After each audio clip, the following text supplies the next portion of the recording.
Les investisseurs ont connu un moment de soulagement de courte durée lorsque les chiffres de l'inflation aux États-Unis pour le mois d'avril ont été publiés. Les données étaient conformes aux attentes du consensus et même légèrement meilleures dans l'ensemble sur une base annuelle.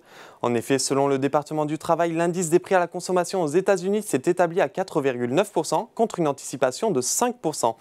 En Europe, les marchés ont brièvement rebondi après la publication de ces données, avant de repartir en baisse au moment de l'ouverture américaine.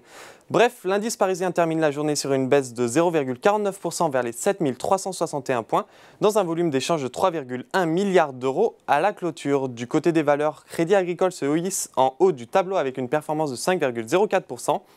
Le groupe bancaire a publié des résultats supérieurs aux attentes au premier trimestre et voit son profit net trimestriel multiplié par plus de 2, dopé par d'excellentes performances de sa banque d'investissement.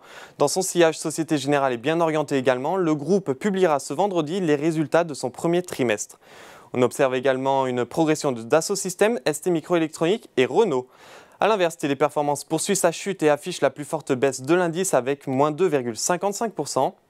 On retrouve Alstom qui perd 2,41% après une chute de plus de 6% au plus bas de la matinée, puis Sanofi et ArcelorMittal qui corrigent également. On passe maintenant sur le SBF 120. Malheureusement, on va encore parler de Casino. Le distributeur a expliqué ce matin à ses actionnaires lors de l'Assemblée générale ses efforts en matière de cession d'actifs et de réduction des coûts et des stocks. L'action aligne une 5e séance négative de suite et chute aujourd'hui de 5,95%. Par ailleurs, SES-imagotag Tax se voit pénalisé en raison d'une baisse de recommandation de la part de Morgan Stanley qui révise à la baisse son objectif de 7,50 € sur le titre contre 8 € précédemment.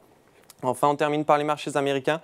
À la clôture de la session parisienne, les indices outre-Atlantique ont affiché des tendances divergentes. Le Nasdaq évoluait en territoire positif, tandis que le Dow Jones enregistrait une baisse de 0,22%.